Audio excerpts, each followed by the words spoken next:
Hello and welcome to your January 2020 digital training. Now, I'm here with Emily and we're super excited, partly because the Titans beat the Patriots. Oh, we're so excited about that!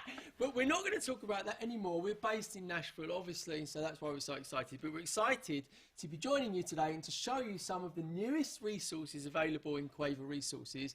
And I'm joined, as I said, by Emily Hopkins, Director of Training. Emily, how are you doing? I'm great. How are you? Good. You're looking resplendent in that cerise shirt. Thank I think you. Is that what colour is that? I'm going to go with magenta or fuchsia. Cerise, right. Yeah. So, I'm so happy to be joining you as well. As you know, my name's Quaver, or, well, Graham is my real name, but AKA Quaver. Yeah. And we're going to be taking a deeper dive into some of the resources that are available, right? That's right, yeah. So we had some things that recently came out this fall, and we also have some brand new tools that will be available to you at the end of the week. So as a matter of fact, those resources will be live in your account on Friday. So if you're joining us live today, consider this your sneak peek. Good. So if you've already started back with your students or you're in preparation for the new semester, we have some teacher tools and helpful hints to help kick things off. So let's take a look at what we will be covering in today's training. The purpose of today's training is to introduce you to updates, new resources and lesson ideas to help kick off the new semester. Lovely purple background, Emily. Purple purpose. Purple purpose. Yeah, and because we will be spending a lot of time together, we have several topics to cover today. And those topics for today are user preferences, Resource manager updates, printable customized rubrics and quizzes. They're coming. ooh, Q-Strum, Quiz challenge and teacher tips with Quaver teacher ambassadors. yes. Okay, with that being said, so we've looked at purpose, topics. Now, as every good classroom should have, Right. objectives. Here's Yes. the objectives.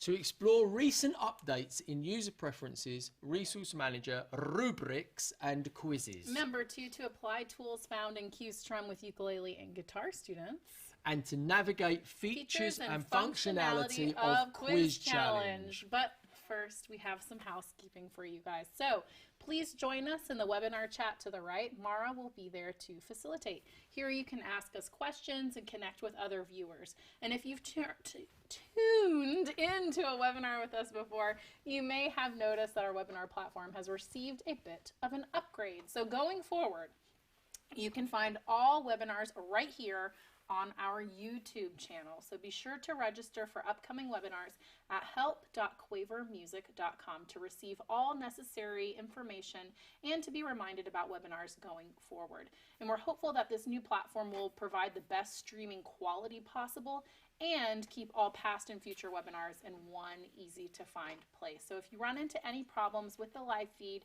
please refresh your browser and just rejoin the webinar. Okay, we've already got some contacts from where people are watching from. So if you can tell us where you're watching from, that would be really good. So we've got Bentonville, Arkansas. They're there. The Colony, Texas. Highland, Illinois, and Butler, Pennsylvania. Hernando, Florida, and Rome, Georgia.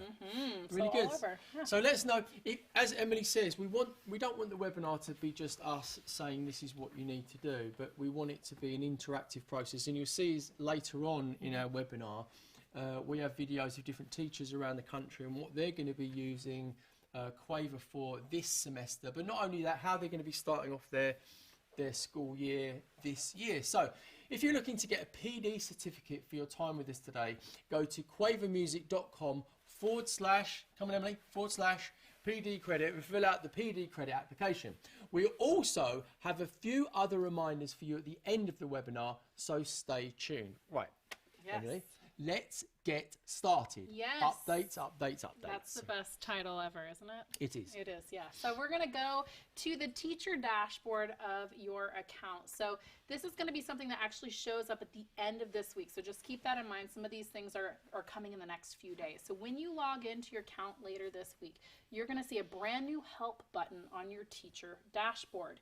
When you click on that help button, do you want me to do that? Have, right. I would love it. That'd be great. Okay. So you currently have the option to select preferences. that's where you're going to be able to make some adjustments to your account info. So such as changing your email address, your password, or entering a new Quaver code. So that's just going to be something that makes it a little bit easier for you to make some account adjustments. In the future, there may be some other preference tabs along the top, so just keep an eye out for that. But this is one update that is coming at the end of this week. So a lot of these updates are based on feedback that we've had from teachers. So the various teachers will say, "Hey, it would be great if we could update these things in a much simpler way." So that's why we've made some of these changes, which takes us on to Resource Manager, right? So as you know, over the last few months, we've been upgrading Resource Manager. And just to give you a quick overview, over 75% of our teachers use Resource Manager. So we know it's one of the most popular way of teachers taking resources and customizing. And as you'll see later on in our webinar, we've created even more tools that you can customize and create and share with your district.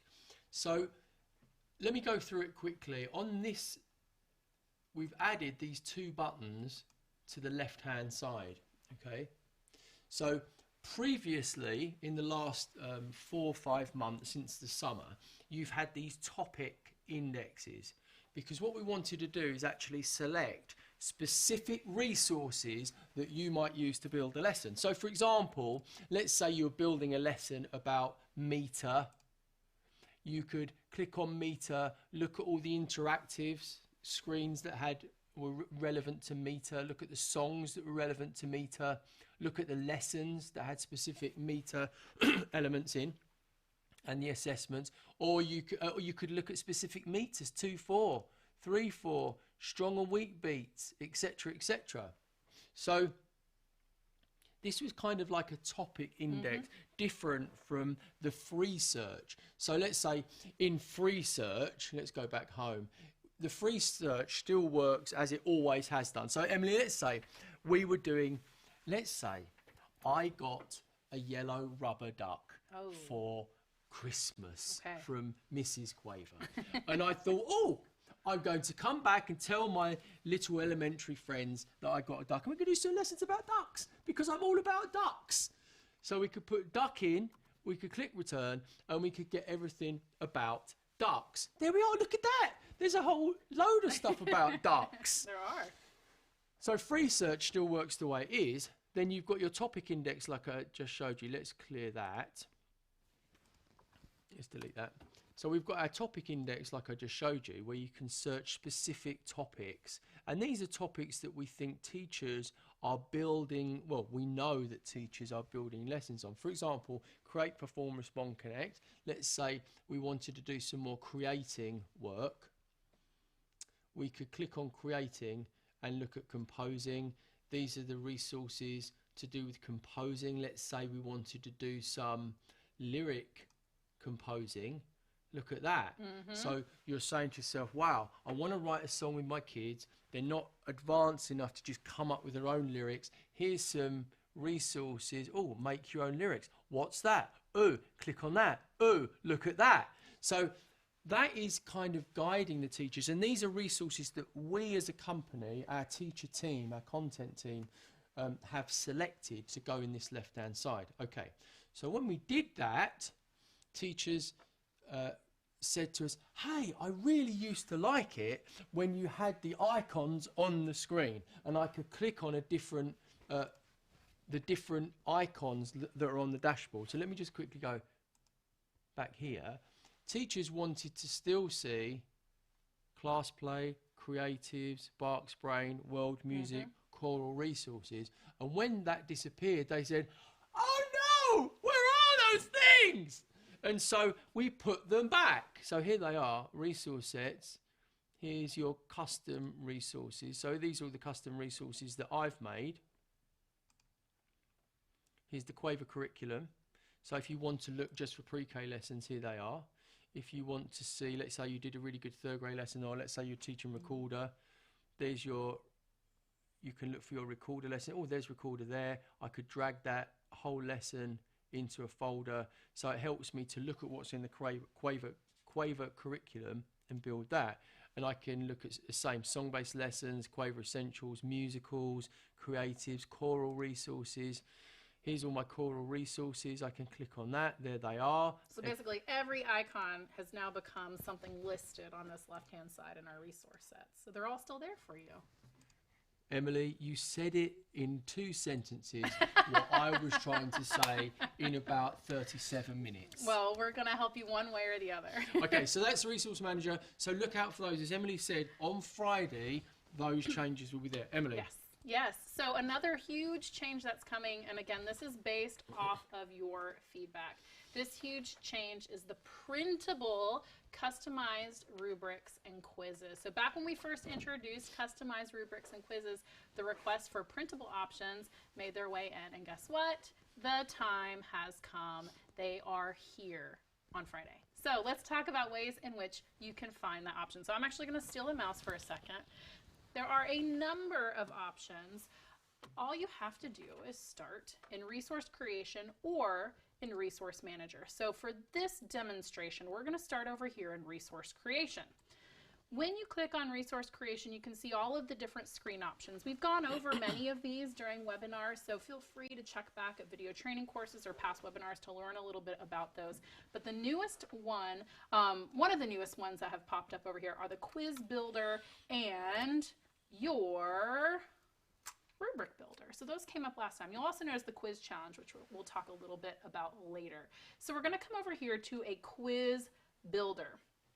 Let's say you are looking to do a quiz about beat or anything else. We'll just type in beat. We'll start to build ourselves a quiz. We'll select auto build because that is just a very convenient way to get something built for you automatically. We'll give it a quick little name. Let's say beat, maybe. Beat. Good idea. Digital Training Day 2020. Boom. I'm available here to help anytime you need, Emily, but I'll just sit here until you tell me what to do. I will absolutely utilize your help in just a second. So we're going to take a look at that menu at the top. You'll notice you now have an option to print the quiz. Get it. So isn't that amazing? It is. So while you're actually in the process of creating your quiz, that is option number 1 to print your quiz. Now we have 3 other options, believe it or not. Ooh. Guess where you can do those? Resource Manager. So we're going to save that real quick. Get out of the way. We're going to go over to Resource Manager. You have a couple of ways to get to Resource Manager. You could go back to your teacher dashboard and do it that way. Or, since we're here, we'll just go to My Custom Screens. That's going to take us directly to it. So that new quiz that you just created is going to show up right over here. Now let's say I've got my Beat Digital Training Day 2020 selected. When I click on that, it's going to give me this little preview screen down here. It used to be that you only had launch, edit, and delete, but guess what? New button. Print. Oh, I love a new button. So we also have another way that we can do it after you've selected the title. You can also go up here to the menu, print. Get in. You can also right click on the title, print, and this time we're actually going to go ahead and pretend we're going to print it. I want to show you something here. You'll notice this is going to be something that you could download, print straight from this screen. This purple button will only show up in this view of it. It won't actually pop up on your printed version because this little magic button lets you create a teacher key straight from here. So if I were to print it in its current view, that's going to be the blank quiz that I would hand out to my students. But let's say I wanted to print a teacher key. Guess what I do? Take a guess. Click show correct answers. Oh my gosh. Drop the mic. I know, right? It's amazing. So what would happen now if I chose to print this screen from here? I've actually printed myself a teacher key with those answers selected. Make sure you don't give that out to the students. Do not give this one out to the students. They'll be very excited about it, but you will be very sad. Another option that you can look at, let's say you've actually launched the quiz itself. You'll notice in the launch version as well, menu, you have that print quiz option right there. So basically anywhere you can think of printing it, you can print it. Okay, so let me ask you a question just for reinforcement. So when you went to the new resources area, yes, could you print the quiz from there? You can. So Okay. if you were in the process of actually creating your quiz, let's Yep. say we've created it, that Yep. menu button right there. Okay. We'll do Good. it. So you can really print it from anywhere. So this is, again, this is something that teachers had asked us to do, and so we hope that, well, we know that this is what you wanted. Also, just to say, we tested this extensively, but we know that we can't test all of the possible millions and millions of use case scenarios. So do work with us. If you see something that's not kind of playing out right, you can send us screenshots of that, and that would be really helpful for our developers to make it as even better Absolutely. than it already is. Okay, other things they can print. Those are kind of the main new things that have come out, but there are loads of other things that you can print through Resource Manager. You can go to that Printables tab. Let's take a look at Resource Manager real quick, just so you can see all of the other options that are there.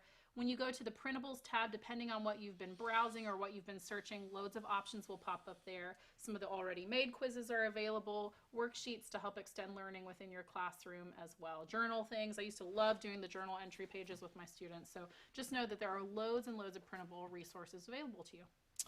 That is amazing. Okay, we've got any questions here? Let's see. Okay, questions. Sorry to reach across. Woohoo to printable custom rubrics Yay! and assessments. So you can print rubrics as well. That's true. Okay, yes. so let's have a quick look at that. Yeah, let's take a look. So also from your resource creation. So one of the, just while Emily's finding that, one Yeah. of the things that in the new music standards, Create, Perform, Respond, Connect, assessing the process of creating music requires much more rubric assessment than in the old standards when you said, do you know what a quarter note is? And the students either knew it or they didn't. So Rubric Build, our teachers have said to us, can you make a printable version of that? So can you quickly go through that, Emily? Yes, so you can also go over here to Rubric Builder, and it's going to follow those same steps that we did in creating that quiz. Come over here to menu. Let's say you've already created your columns and your rows. You'll have the print rubric option there, and it will follow all of the same steps that you're going to have as the quiz did. So, Yeah, right so there. that's useful as well, because you know, even though we're a tech company and we don't want to encourage lots of paper, it's useful when you know you might want to create a rubric for your students to give out. They're doing some project work in 4th or 5th grade, and they're looking, the students are wanting to reference that rubric all the time as they're doing their work. So having it printed out is really helpful. Yes, so thank you. We're excited that you're excited. We have a couple of other things. Let's see. Sandy Mosley said, love the ease of use. Those of us who are technology challenged at times sure appreciate that. So we're so happy that this has become something easy for you to use in your own classroom. Stacy also said, yay for new buttons. I love a button. Buttons are great.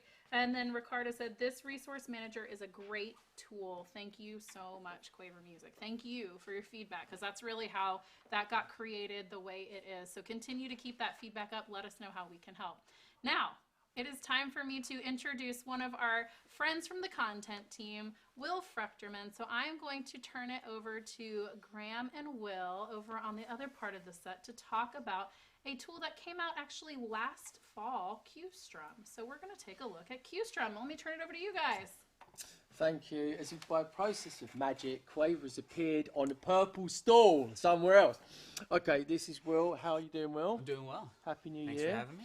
Will is part of our content team here at Quaver. He's excellent employee, worker, brilliant teacher. He was also a good. Tell us a bit about yourself, Will. So I taught elementary music and guitar for about 5 years, and I also kind of have a technology integration, STEAM background. That's kind of my bag. Did a lot of one-on-one guitar teaching. That was my route into music ed. Was I learned to play guitar, and then I started teaching people to play guitar. And Will has just given birth. Well, his wife has to a baby called James, which is so exciting. So he's all right in the middle of all that diapers and all that kind of stuff. Okay, so we're going to look at QStrum today. So all of our creatives, a moment ago in Resource Manager, we were talking about composing, and Quaver has got lots of creative apps that help students compose. And actually, from our studies and our work with teachers, the composing portion, the creating portion of the new standards is sometimes something that teachers struggle with the most. And so we've been upgrading a lot of our creatives to look at ways in which we can encourage creativity, music making in the classroom using modern technology, and we know that technology, if it's effective, it should speed up learning, it should speed up the process. And so we're going to look specifically at QStrum and give you some ideas today of how you can use it in your classrooms. And so let's have a look at QStrum. Let's take us around all the buttons and we'll kind of chit chat as we're doing it. So the great thing about QStrum, like you said, is a great composition tool. As we'll see, it's also a great responding tool and a huge practice tool for our classroom, for some active music making and some practicing our instrumental skills. So we have this interface here that all kind of centers around what we see in the measure area. That's where you're creating music. That's where you're creating the exercises to practice. And then there's also what you'll be doing is dragging from those durations and patterns areas based on what chord you have selected on the right. But the first thing I want to show real quick is that we have in this tool, there's 5 different styles of guitar. And as we open that up, we see a beginner style, a ukulele, an acoustic, a rock, and a jazz. And each one of those has their own kind of unique sets of patterns and chords based on that style. So in the beginner and the ukulele style, you have some simple chords for learning the basics and some simple strum patterns. And then it gets to some full chords with some more complex strumming patterns for the acoustic style. And then some more stylized rock and jazz patterns with some bar chords and some power chords. So obviously, you would never teach your elementary students how to play some of those very difficult jazz chords or even electric guitar chords. But we know going into 4th and 5th grade and then up into middle school, kids are probably going to progress from ukulele to a guitar and then from guitar to electric guitar. Or if you're teaching guitar in your classes, they might want to progress onto electric guitar or jazz guitar. So it gives a sort of motivational aspect here. Also, if you click, Emily, on beginner guitar, usually you're teaching in the key of G. So G, D and C are available obviously with their E minor, D minor and A minor, so you can teach them basically most of the chords for the key of G. And then ukulele, you are teaching the key of C, in the key of C. So you've got your 1-finger C chord, you've got your 2-finger F chord, and then you've got your G7 chord. And ukulele as well, A minor is only 1 finger as well, as I will demonstrate later. Spoilers. So what we can do is if we select like beginner guitar, we can start creating little examples, start creating some harmonic accompaniments here by dragging some of the patterns and durations from the staff. So we'll start with some strum patterns. So everything that you drag is going to come into the measure area using whatever chord you have selected. So right now we have the C chord selected. So if Emily drags in pattern 1 to measure 1, we see right above it that it wrote a C because that's the pattern that we have there. And we can take a quick listen.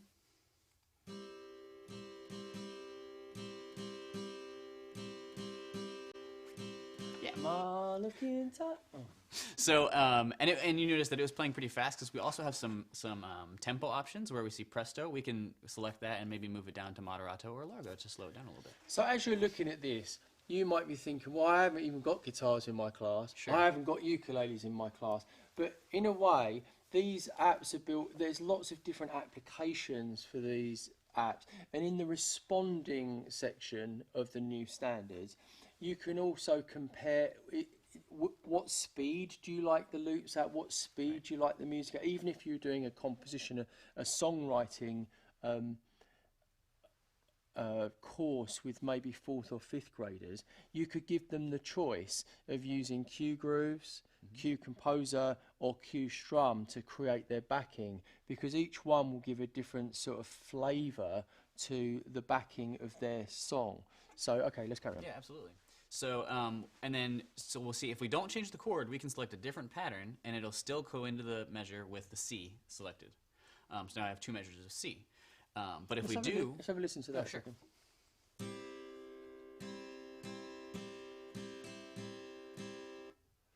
Yeah. Lovely. And so if we do change the chord, we can select like E minor. And then we can use the same 2 patterns, pattern 1 and pattern 2. Yeah, come on, Will. Yes, Will. And what we saw that happened there is that we have the same patterns, but this time they wrote in there with an E minor. And now we can take a listen to it and see what we hear.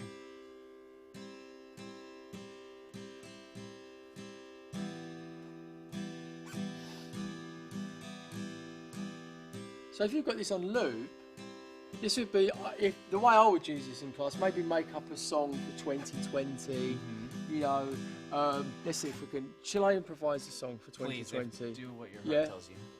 My heart is telling me to go ahead with that. This is purely live, here we go. 2020 is not 2019, it's a year ahead. It's a year before 2021. It's in the middle of those two, etc. Yeah, I mean, that was It was truly really inspiring. yeah. There was a math connection there as well. So Counting, right? Good. Yes. Calendar. So really good way of just having that backing. If you have it on loop and getting the ideas going, how else could we use this? How could we bring more instruments into it? Yeah, there's a ton of ways. So basically all we've done is create this simple foundational harmonic structure moving between two chords, a major chord and a minor chord, simple rhythms. So if you have Orff instruments, you can start adding like bass bars on C and E, and if you have the higher instruments on a pentatonic, like a C pentatonic, they could be doing some improvising on those C pentatonic bars. Here's the other side of cue strum as well, which is different to cue grooves. It shows you the physicality of actually playing an instrument. So in cue grooves, sometimes when we're using technology, when we're using cue grooves or even like GarageBand or Logic or some of the things that they might use in a professional studio, it takes away that sort of physical element of actually someone at some point has played that instrument in generally. Right. And so with cue strum, you can actually see that there's the physical technical skill of moving, and that's good for students to see because it connects the sort of the human the humanity of the instrument with the technology. Yeah, sometimes with cue grooves, they'll have, those are great loops, and they'll hear them and be like, oh man, I really like that loop, I'm going to use that one, but they don't have that step where they connect to see how could I ever make that loop. This is just something I'm going to use. Yeah, or even the fact that someone did actually write those and make them. Yeah. Okay, so let's talk about, there's a grey line underneath that guitar line. Let's have a look at that. Yeah, so cue strum is great in that it allows us to have two different instruments start to make the foundation of an ensemble, and we have a bass line. So we have two options for bass, just a little slight change in the tone. We have an electric bass and a fuzz bass. The fuzz bass has just a little bit of distortion on it for maybe some of your rock styles, or just if you like that tone. If you were in a band, Will, would you rather play electric or fuzz bass? Oh, always fuzz. Fuzz, always yeah. Fuzz. Sounds more fun, doesn't it? Fuzz bass. Okay. So what the bass does, it has similar options to the guitar, strumming patterns and some rhythm durations. Yep. But what it shows on the side is a bass clef note. So what we're going to get from the bass is a little bit of root, and sometimes the patterns will move from the root to the fifth or simple bass patterns. Yep. So we can add, we know that our strumming melody or strumming harmony is C, C, E, E. So we can add 4 measures, 2 of C and 2 of E. I'm going to let Emily pick her choice of great patterns. Emily's going to pick. So actually, I know we're sort of messing around with Emily, but actually choosing the right strum pattern and choosing the loops that go with the other loops is part of the composition process. Yeah, for sure. So in the creative process, you've got imagine, plan and make, evaluate and refine, and then present. So that evaluate and refine part of the new standards, this is it here. So if you're working in a small group, let's say you put your groups into groups of 3 or 4, then I think it's the duty of the teacher to say, look, you can't just accept the first bass part that they throw up there, particularly when they're using loops. Kids will tend to just like throw it up there and say, I'm done. Sure, right. But actually there needs to be some logic. Why do you like that? Emily, why did you choose that particular part? Why did you not keep your bass part consistent? Because actually in a rock band, often it's much better to have a very consistent bass part than changing rhythm every single measure. So let's evaluate and refine Emily's bass part. That's a really good idea. Let's evaluate and refine Emily's bass part. And if it's not good enough, then there should be repercussions. Go.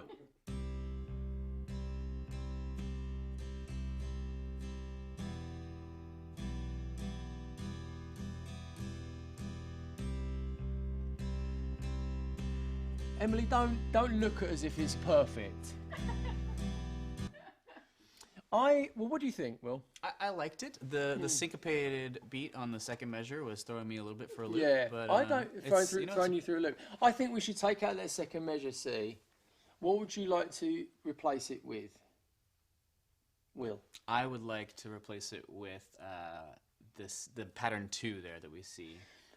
What So we a should little do, bit of because if we're feeding back properly to Emily, we should say, good Emily, here's 2 really good things that you've done, okay? We liked that you put 4 measures up there, and we liked the way that you did it pretty quickly. We didn't have to wait very long. But the second measure, we thought could have been improved a little bit, and so that's why we're making that decision. Let's have a listen now.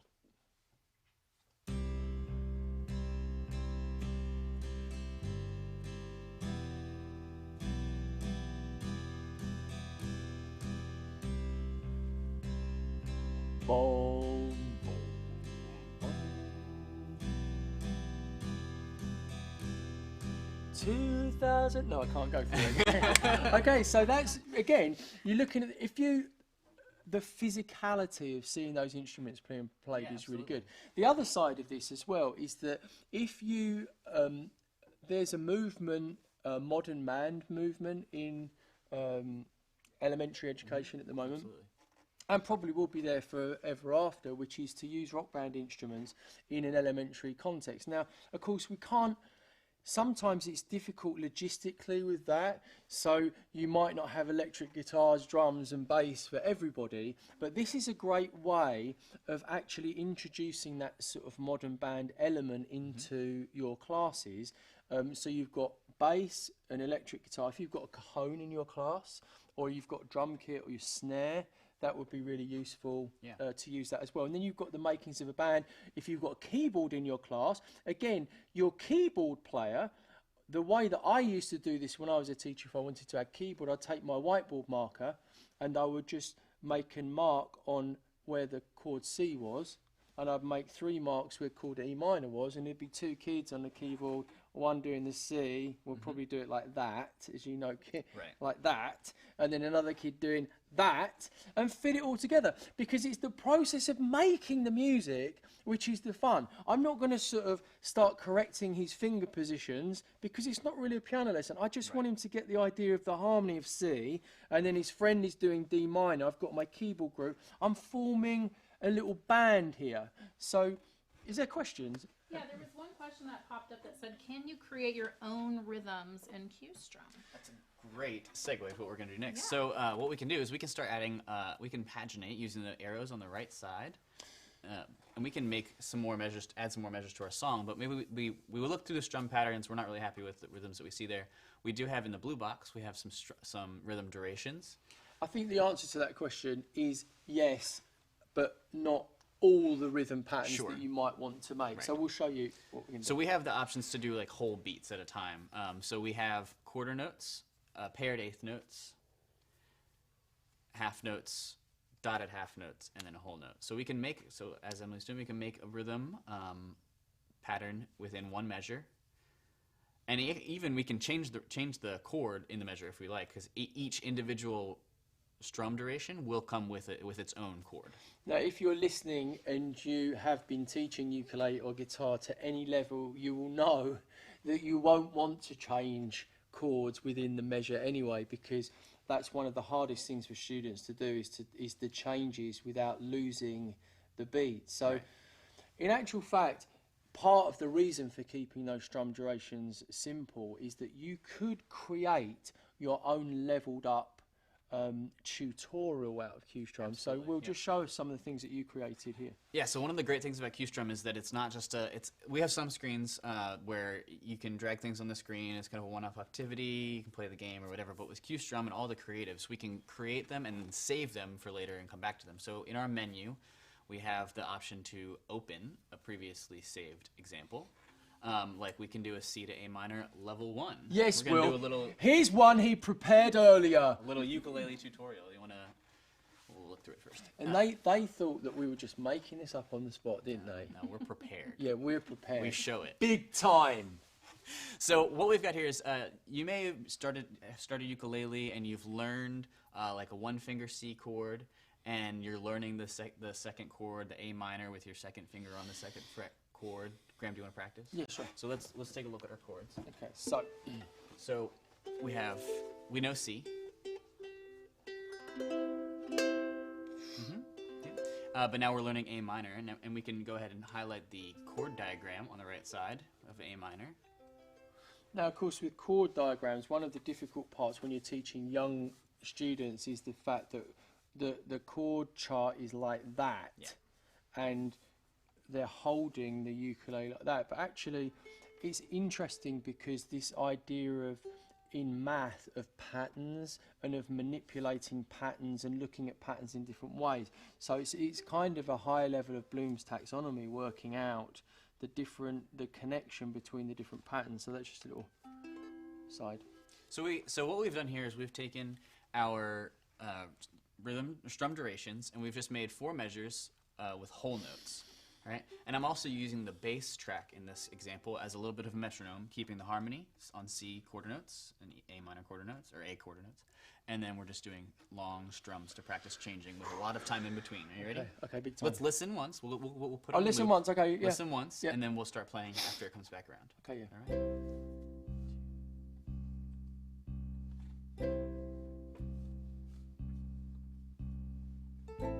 So we're going to be starting on C. Ready? 1, 2. Here we C, go. Play. That was good. If you missed it, we got another strum. All Ready? Now we're going to A minor. Move your fingers. I am. A minor. Nice. You're a good One more teacher. strumming for A You're minor. a good teacher. You know, I think was a we've bit mastered early, that wasn't a little. I? It's okay. I was a bit early. I think that Will is a good teacher.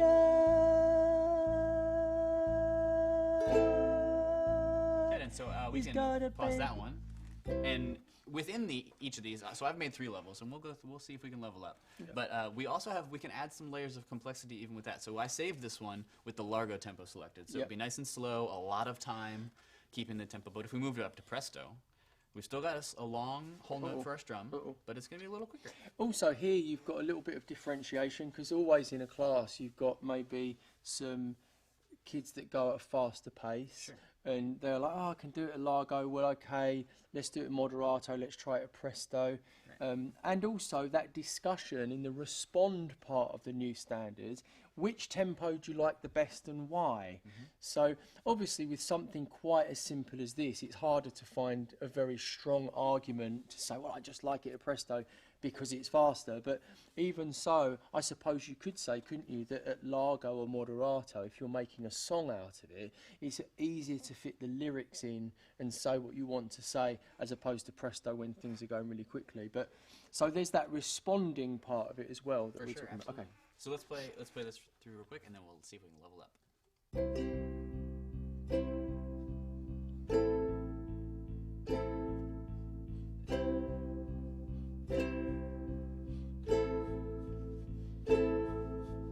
I think we're great at level 1. Oh, I love me a bit of ukulele, don't you? It's a I great love me a bit of ukulele. ukulele in the morning. So we can open, again, we've got a level 2 that we can open up. Oh, level 2. Okay. Let's do this. Oh, my So now goodness. let's take a look before we start playing, All before we right, dive in. all right. We've got, what rhythms do we have there, Graham? Okay, we've got quarter note Cs, and we have got A minors, quarter notes again. So we've got 4 strums C, Okay. 4 strums A minor. And again, we've reset the tempo now. We're on largo. It's nice and slow. So we'll make sure loop is selected, or repeat is selected, You and want- then we'll listen once and play after the Okay, first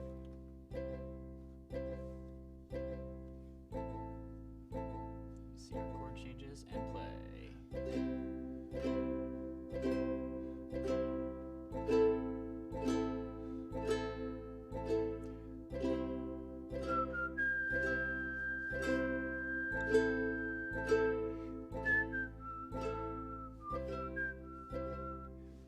Excellent, really great. I And like you see, it. even when we just create a simple little structure like this, it inspires you to improvise, because it's you get into it. You know where it's going, so your brain just kind of starts making the music on top. You're right, because actually from this, if you set up on Orff Instruments A minor pentatonic, that would be a really nice background for an A minor improvised pentatonic thing going on. And also you've got a very natural sound. So in Orff, you've got that lovely natural sound of the wooden instruments, the metallophones and what have you, working together. And that juxtaposed with cue groove sometimes can be a little bit, you've got electronic meeting the sort of natural sound. Whereas this, you've got that very natural sound meeting a natural sound. So aesthetically, some teachers might prefer that. Yeah, it definitely meshes pretty nicely. Should we level up to level? Let's do. So level 3, we're going to add a little bit of strum pattern to it. Oh. So of course you could scaffold this as much as you need. If you want to practice just doing the strum pattern on one chord, you could listen to it first and then practice, ask them how to clap it, all those kinds of things. Yep. Let's pretend we did all those things and we're ready to play. Let's listen through once and then play the second time. Yes, Mr. Fructerman.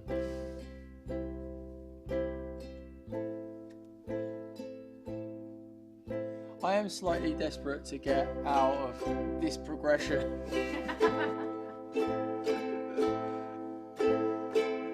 I'm desperate to write a bridge, but I suppose I could, couldn't I?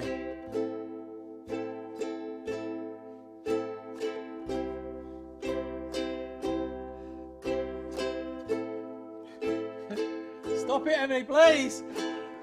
Add 2 and F. Cool. So you know what you could. Yeah. So what we can do is we can go ahead and add an F chord if you wanted to. You can use this. We just practiced doing a C and A minor, but we could jump off into making doing some creating after that. Well, actually, yeah. I mean, what you're talking about is very interesting because then you could copy the C, A minor, C, A minor, C, A minor to 4 measures, and then the next page you could use the pages as sections of your piece. Absolutely. So the pagination part of it you can use to your advantage because you could say the second page is your B section, the third page is your C section, the fourth page is back to your A section. So that's quite a good way of doing it. Here's another thing that you can do. If you haven't got ukuleles or guitars in your class, take a simple song like Akabaka. Akabaka Soda Cracker only uses 1 chord in the whole song. It's called C. So you could make up ukulele, guitar accompaniments to that. You could let your students to make any kind of combination using chord C, and then sing Akabaka Soda Cracker over the top of it, and decide which one they like the best. In fact, if you split your students into groups, you could have an Akabaka Soda Cracker accompaniment, America's Got Talent extravaganza and you could sing it 77 times and decide which accompaniment you like best. So let's Emily, quickly take out that A minor and put in C, put in a C chord, same strum pattern. Let's take the second strum pattern, yeah, and then let's do it on measures 3 and 4. Okay, let's play that moderato. Let's click play. Soda cracker, akabaka boo, akabaka soda cracker, out goes you. Oh, it's nice because the bass part went down to A. It did. Oh, I like that, Emily. So click stop on that, put a bass part, put the C bass part. Oh, that's going to sound awesome on measure 3. No, just do the strum pattern at the top, actually. That might give us a... And then let's do the... We are honestly improvising on this webinar right now. Let's do A. Let's do an A. Or are we? Or is this all rehearsed, William? They'll never know, will they? Okay, let's click play. Akabaka soda cracker, akabaka boo, akabaka soda cracker, out goes you. Akabaka. Okay, so stop, and then if you change the guitar to electric guitar, then you get a different. You get a kind of electric guitar-y kind of vibe to it. Let's play that. What does that sound like? Oh! See how that changes? Here we go. Ready, Will? Here we go. Akabaka soda cracker, akabaka boo, akabaka soda cracker, out goes. Good. Yeah. So lots of different ways you can use it. Emily, any questions come in about? We've got a couple, but we're going to talk about those after the quest. Okay, so we're going to send you on a quest, and I'm actually going to add a little bit to this quest. So here's the quest. Will, thank you for your amazing time, and loads and loads of different people in Quaver. I know sometimes you like a little bit of a behind the scenes of who makes all this stuff. So we have a great artist here called Matt Hansel, who worked on the art for this and the redesign, and a great developer called Josh Brown and his team worked on that. So it's really good. So please send us your feedback, because it's impossible to test it in all the different ways that all the teachers and all the students on all the different devices, we've tested it as thoroughly as we want. So we love your feedback, and it helps us to get better. So this is what we want you to do. 15 minutes, you're going to play around on Strum and create an exercise for your students using Strum. If you need additional help during the quest, click Help and select Video Training for a quick tutorial. Be sure to save and name your composition for future use with your students. And remember also what we said about you might want to have a quick look at Resource Manager, Rubric Builder, and Quiz Builder Print as well, and look at the upgrades to they can't look at the upgrades to Resource Manager yet, can they, until Friday, end of the week. Okay, so but if you wanted to sort of refresh your memory on Resource Manager, that would be good to do. But primarily Strum. Work out what you're going to do, and if you come up with some really good ideas, send them on our webinar chat, and we will read those out in 15 minutes. Anything else, Will? Let's do it. Okay, boom chicka boom. Boom chicka boom. Out.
Okay, so I hope you enjoyed your quest and that you learnt more about Q-Strum, and also you could see how it might fit into your class, even if you don't teach ukulele or guitar. And we've got a few questions to answer before we hand off to the lovely Emily. Emily, give us some questions. Yes, so we have a team down in Tupelo, and the question came up to talk a little bit more about how Q-Strum can be used with ORF instrumentation. So tell us a little bit more about that.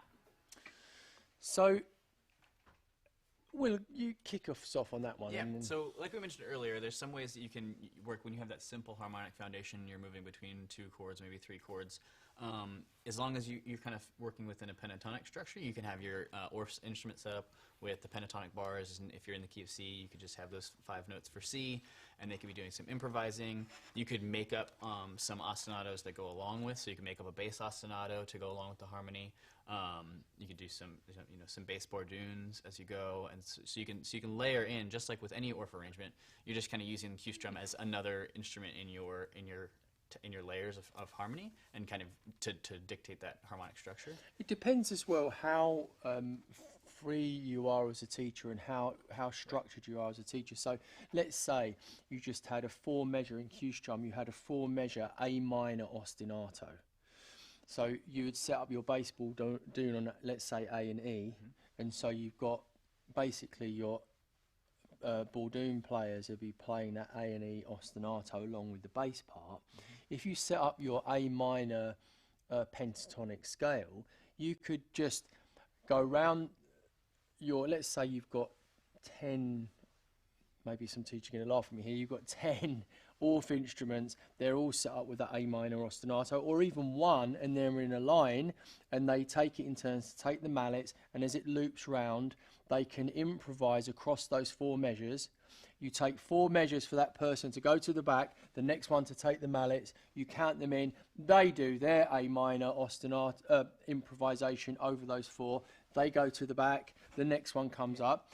Or what you could do then after that is, if you, as a teacher, you're a musician, you're not just a teacher, you're a musician, you could start to build a song out of some of what you might consider, I'm going to say, the best improvisations, but you could also give your students, you can only play 4 notes, you can select 4 notes out of that A minor ostinato, and I want you to play that in a melodic pattern across the bordoon. So it might be A minor ostinato, and then you could write those out, and so you could write those out on a whiteboard and start to kind of create a melody from the different improvised 4-note improvisations. And so it's a sort of step-by-step building, isn't it? Absolutely, yeah. And another thing that you can do if you're working on an ORF arrangement is, this is a way where you could work in so that they start hearing the harmony changes in their ears, but you're still working on learning the ostinatos. And so if you have like your spoken ostinatos,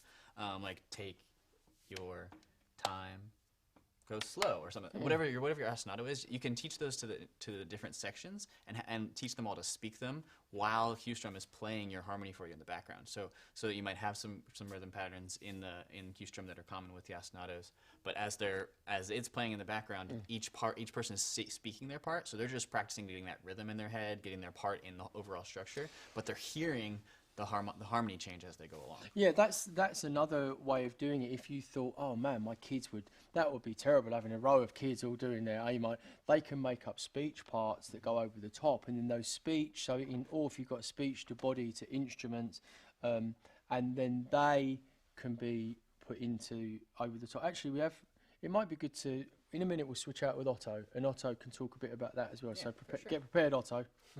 Any more questions? Yeah, we had some really great suggestions for the future, so these might be things that you'll see sometime down the road. One was, is there a resource like this for Recorder? I would love to see a way where students could compose for Recorder and see someone playing and using the fingerings. What do you guys think? I think that would be a great one. That'd be a great idea. Yeah. Of course, that would be really good, and so we're always after those new ideas. That would be really good. Yeah. Any other questions? So, Will, thank you. You switch out with Otto, and then Otto can give his Any more questions, Emily? Yeah, we had one idea again, and Will had mentioned that this is something coming in the future. It said, is there a way to have both showing at the same time, bass and guitar? Like I had a duo working together on a composition, they could each play their own. So that is something that the team is working on. No timeline set on it yet, but thank you so much. That is on our radar, so we really appreciate it. And further to that actually is hello. Hi. Further to that also is to add. It would be lovely to add a rhythmical, like a cajon part. So then you could have a very small little modern band set up and even a keyboard part, and you could have little 4 squares at the bottom. One would be ukulele, one would be bass, one would be keyboard, one would be cajon. And then actually you could put them into 4s, and then they could kind of create band pieces. But like our friend says there, that even guitar and bass, it would be lovely to have, you could select either all ukulele, all bass, or ukulele and bass to be shown. So that's something that we have been thinking about. Otto, just before we go on to our next segment, just talk about, you are a level 3 ORF expert. You do workshops all around the country on ORF. How would you fit this into with ORF instruments? With Q-Strum? Yeah. There's lots of different applications. I think if you have an ORF ensemble and you have your orchestra there, like you all were saying, one practical use is I just have the bourdoons going. I have my bourdoons players playing.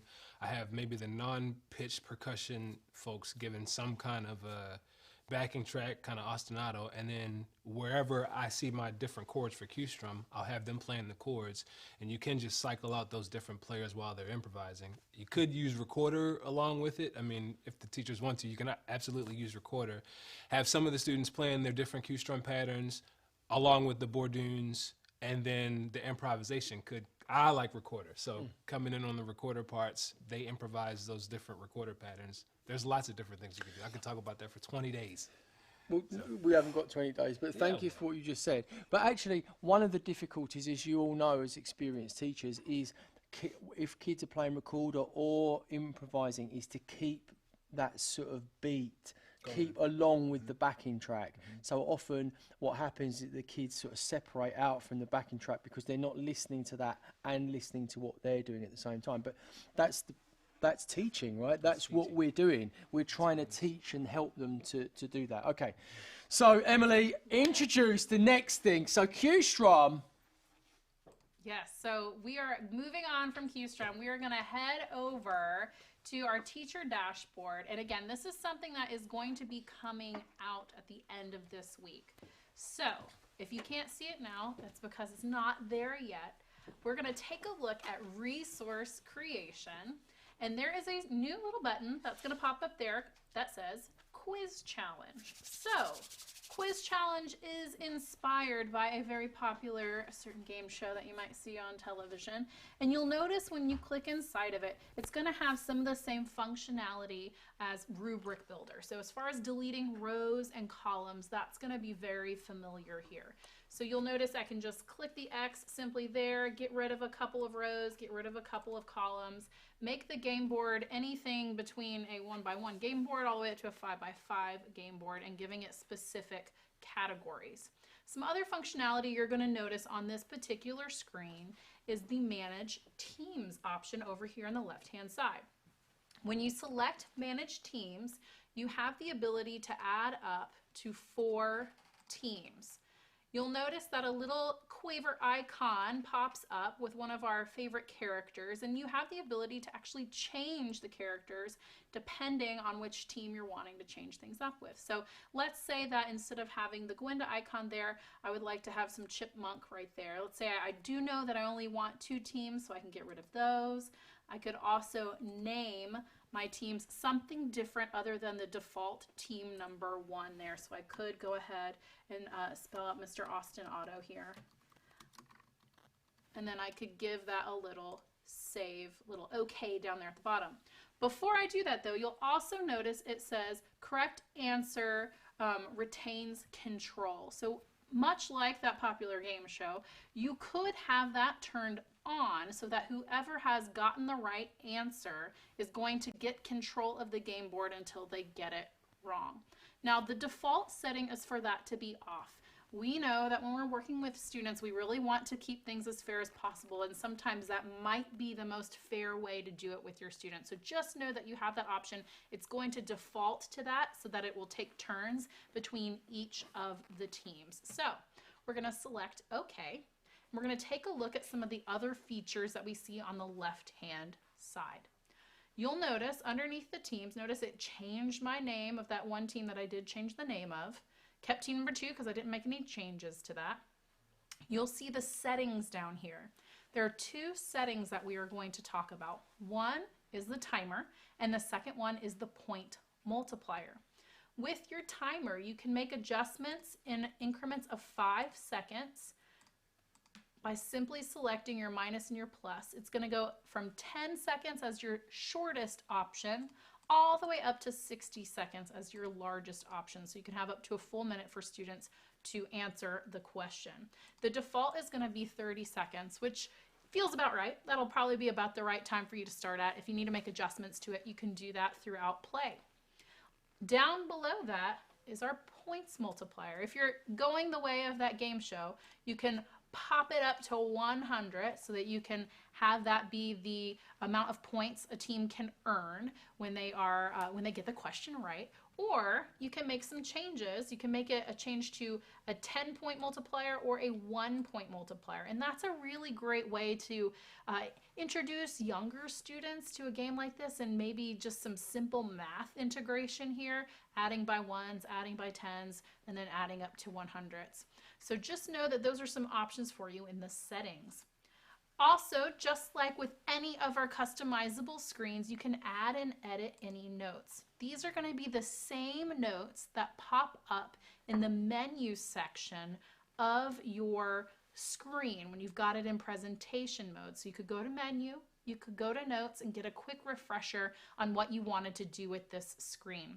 These are also the same notes that are going to pop up in your printed custom lesson plan. So just know if you're making a beautiful custom lesson, you've got this screen, you can actually change these notes so that you know what is going to be said there. For maybe this is something that you want a substitute teacher to do, or maybe you want to push this into an assignment. You can edit those notes to help it make sense for your students or for your substitute teacher. So let's back out of this and actually get to the top part, the actual meat and potatoes of the quiz challenge screen. So you'll notice it's always going to default to the Untitled Quiz Challenge. Simply select that and you can rename test is what we're going to call ours right now. And you can also adjust any category names. All you need to do is simply select the category, just click on it, and it's right there ready for you to edit. Whatever you type there will become the category topic. Now, when you're filling up your quiz challenge, all you need to do is select the actual question block, and here's where the magic can happen. You'll notice at the top, you've got kind of this navy blue colored bar along the top. That's where your question is going to go in. So we are going to click on that. And let's say in a meter of 4, how many beats does a quarter note get? Now, I can add my answer options simply by selecting this plus sign icon just below. I'm going to go ahead and put, let's do 4, let's do a 3, let's do a 2, and a 1. Now I could get rid of any of these answer options. I don't have to have 4 possible answers. The most important thing is you're going to need to select the correct answer so that when you're playing the game, the correct answer will show up. So it won't even let me save it without doing that. I'm going to go ahead and select this one. And you'll notice on the right-hand side, you can click to add an image or an audio file. So this will allow you to select one image or one audio file. So you won't be able to have both on the same screen. So just know that. When you select that picture, it's going to pop up a folder, some sort of search folder or whatever attachment folder is going to be accessible there on your computer. It's already open directly to the folder that I need to use. So I'm just going to select, let's go with that little treble image right there.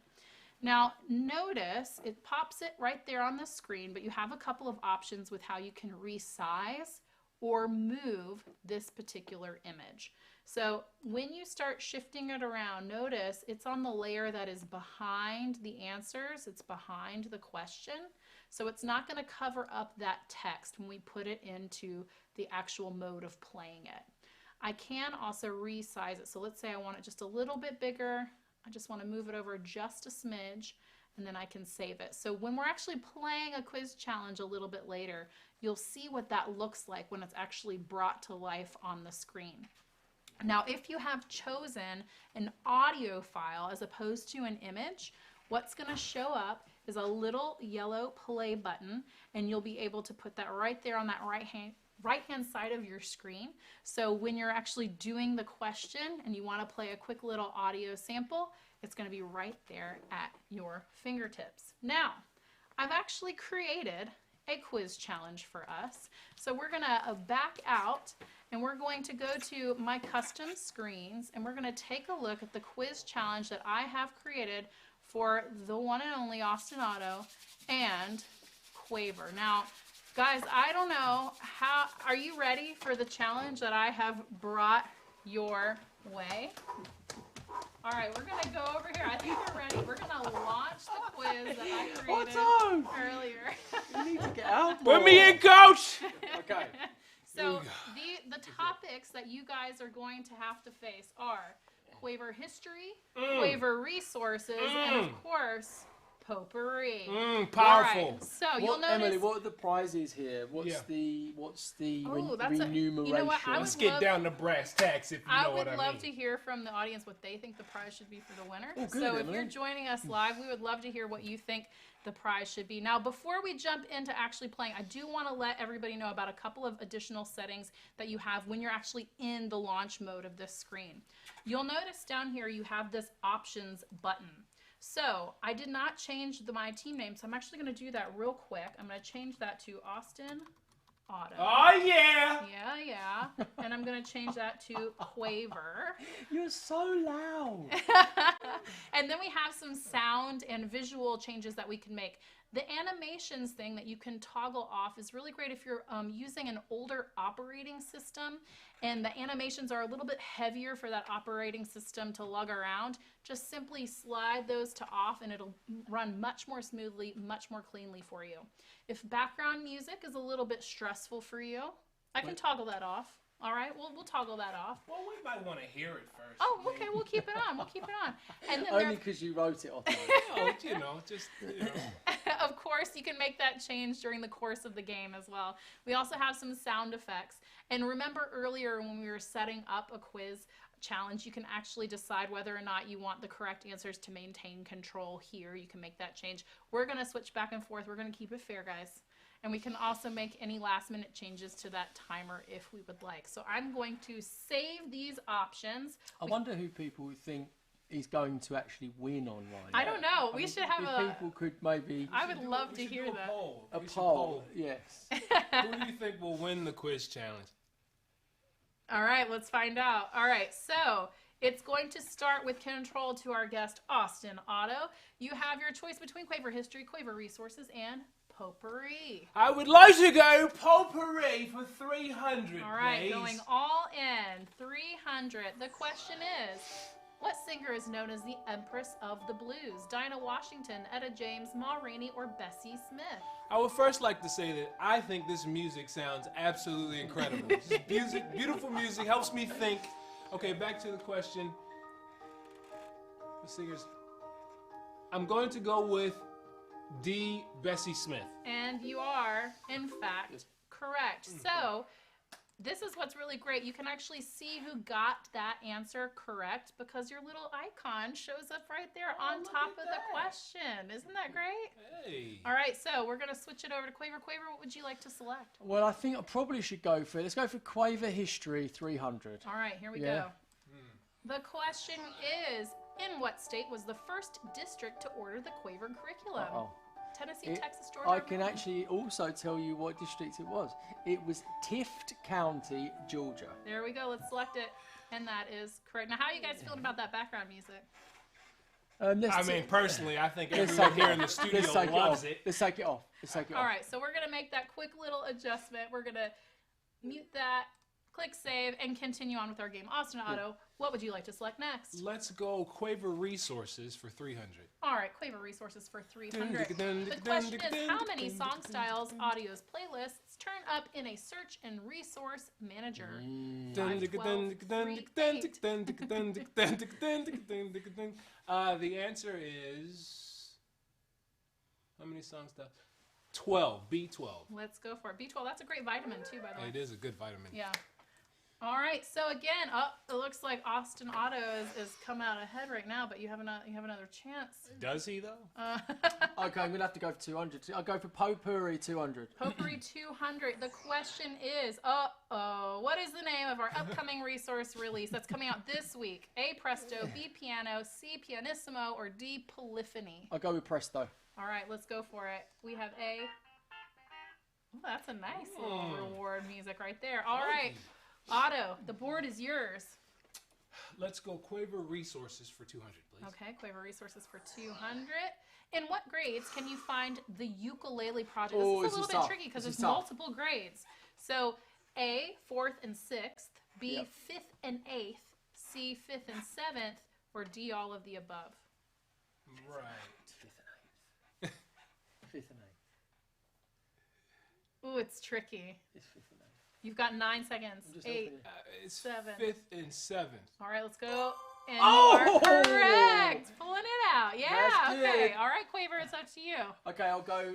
Well, I can't win, can I? The details. Okay, sorry. I'll go Quaver History for 200. All right, let's take a look. The question is, what was Quaver's winning costume for Halloween 2019? A, Perry the Sheep, B, Pumpkin Bones, C, Rainbow Unicorn playing the ukulele, or D, Chef Claude Fun Bacon Cake? It's Q flat. Q flat. Pumpkin Bones. All right. Oh, who wrote that song? It's a beautiful song, Pumpkin Bones is. We all did. Love Okay. that song. All right, so let's take a gotta get look. this- Austin Otto, what are you going to choose? Let us go with Potpourri for 100. All right, please. Potpourri for 100. The question is, which famous composer celebrates a birthday this month? Oh, Mozart, ouch. Beethoven, Duke Ellington, or Klaus Schumann? Oh! You don't know that because I know you so well. I can tell in your face that you don't know the answer to that. Look at you. Mozart. Oh, you're not loud now, are you? I'm not. Oh! This is what we do in So church. lucky. That was very good. All right, so we're left with 100. History or resources? Quaver Resources for 100, please. All right, here we go. Fill in the blank, and there's no one else in the blank, blank, blank exactly like me. Whole wide world, World Wide Web, holy guacamole, Okay, A, whole wide world. No one else in the whole wide world. There it is. It's also a beautiful song. That is a lovely song. Dare say you wrote that one as well, did you? All right, Otto, do you not. want I to produced it, just so. shut the door on this game and just really make it yours, drive it home with this final 100? Let's just Okay, do if it. you get this wrong, No. and I get it right, then it's going to be a draw. It's not what we're I doing. think that's what the people want. That's not what they want. Quaver History for 100. In how many states can you find the Quaver music resources being used? 33, 38, 47, or 50? Oh, well, I like this question because I believe I know the answer, and I think the answer is D, 50 states. All 50 of them were Let's in. see. Oh, you Look at have that. to. Now Quaver let's have see to. what Quaver happens. is wide-reaching, far Listen. and wide. Let's just well see. done. Let's look at this final screen. Look at that. Oh! Oh! Oh! We see that, folks. 1,000 points for Austin Otto. It's not a challenge. It's There's an SEL. It's all right. All right, get off. You There's need an to- SEL need some application. SEL. There's an SEL application here. Hey, It is. congratulations. Oh, thank you. All right, good job. So this is a really good resource to use. Now, as we know, the new standards, Create, Perform, Respond, Connect, they're not as knowledge-based, that bottom level of Bloom's taxonomy. But just to underline what Emily is saying, that these sort of quizzes, one, they're fun, but two, also, they do reinforce knowledge aspects, and because you can upload audio and pictures as well, it really helps to the reason Bloom's taxonomy is a pyramid is because that bottom part, the sort of knowledge part, is actually a really important part of learning. So without that, the whole thing crumbles. And so the knowledge part of it is really useful, very fun in class, a good thing to do at the beginning of the year, good thing, all kinds of different things you can do with it. So I won't say any more about that. It's coming out on Friday. Yes. Emily. Well, we had a couple of options for what to do with the winner and the loser. So I want to bring those up first before we have some other questions. So the first suggestion was a dance party with Perry the sheep. The loser should sing Ave Maria. So we'll keep that in our back pocket as an option. But I think the thing that we could do right now is the loser should have to do a dance move of the winner's choice. Oh, that's good. Okay, that's good. I'm up for it. Oh, I get to choose. I would like to see you Appropriate dance moves. I would like to see you do the the shoe. They call it the shoe. What's that? How do you do that? See, welcome to the 21st century, Quaver. The shoe is yes. Okay. I'm gonna give you. Yeah, I'm gonna show give you a me the beat. show. No, I'm not Show showing. me the show. We do it in. It goes like this. Okay. But I've got to give you a beat. Are you ready for his beat? We're gonna give him a beat. You ready? Yeah.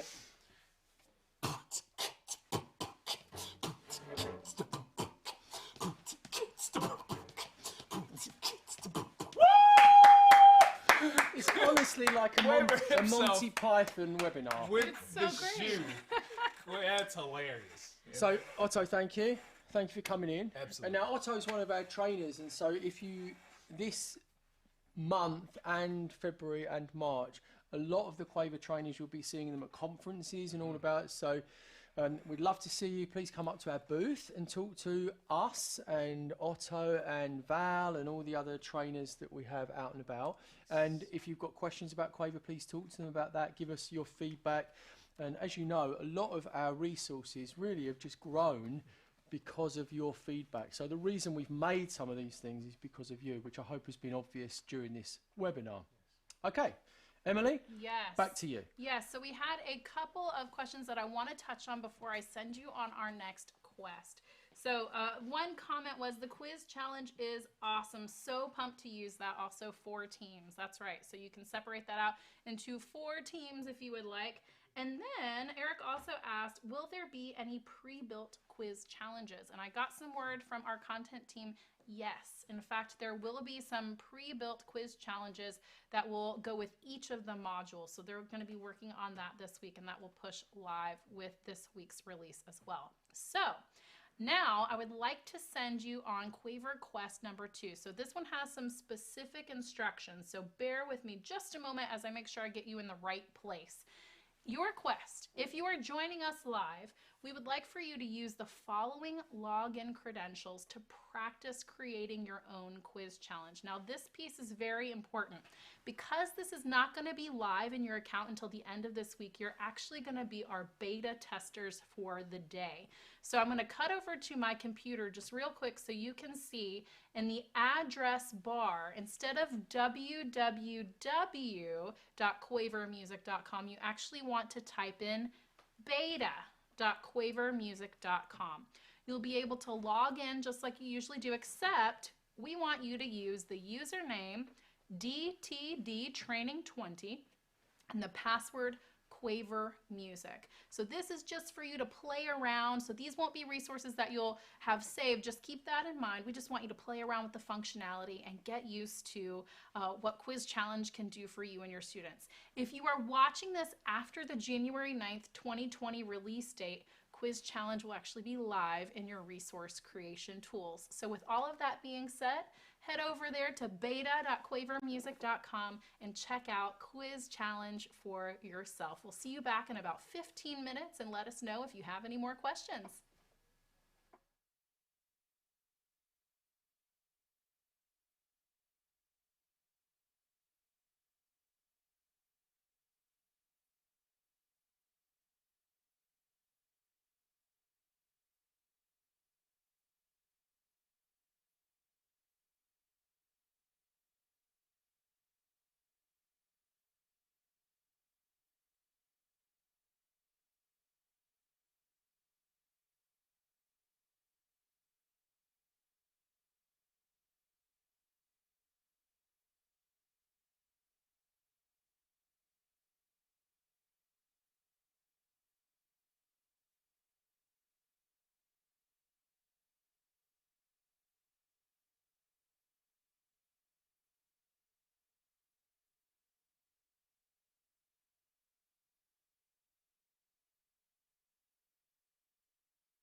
All right, so we hope that you guys got to spend a little bit of time in the beta version of Quiz Challenge, and that hopefully when it comes out later this week, you'll have some things that you could do with your students. So. Yeah, so let's read a couple of questions. There's already some comments on that, which are great. Yeah, so we have one from Jocelyn. It said, what if you don't want any answer to show? So no multiple choice.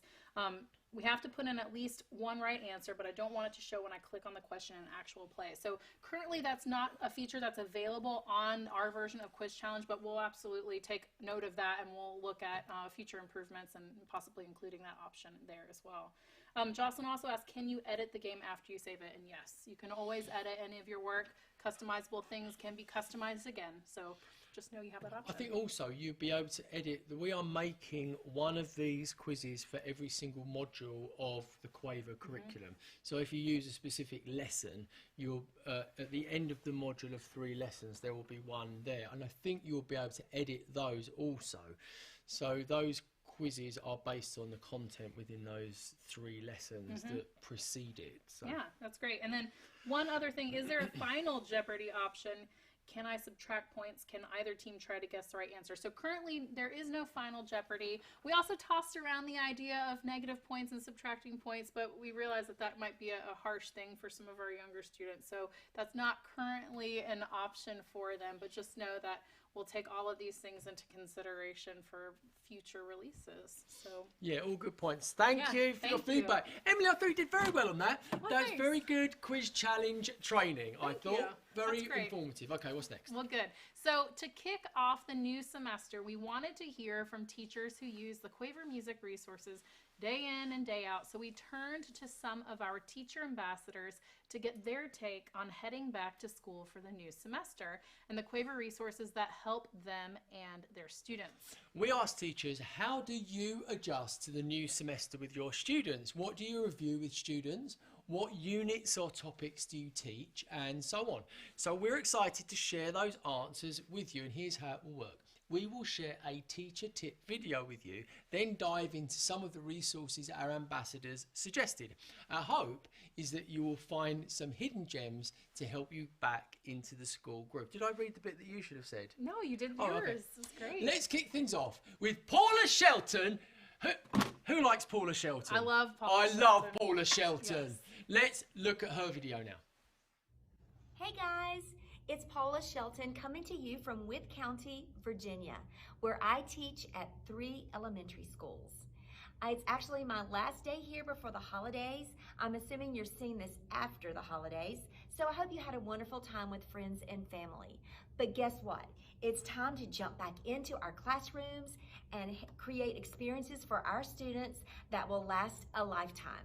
And I'm here to give you a couple tricks, tips, of things that I do that really work well for me coming back from holiday break. If you're like me, you've spent the last 2 or 3 months working on holiday music. Lots of singing, lots of choreography, learning speaking parts. It's quite a performance grind a couple months before the holidays. And so when we get back from the holidays, we take a real hard shift away from so much singing and we learn instruments. So this is what it looks like for my grade levels. 3rd graders are learning recorder. So I've been letting them know all year, guess what? We're gonna learn recorder after you get back from holiday break. And they are super excited about learning recorder. We'll take this next semester and they will learn the first 3 notes, you know what they are, and jump into class play, songs, and just have fun with the recorder. The 4th graders already have some basic knowledge of the recorder. So they're gonna be learning the higher notes, the lower notes, and then we'll be able to explore some of the more challenging songs in class play.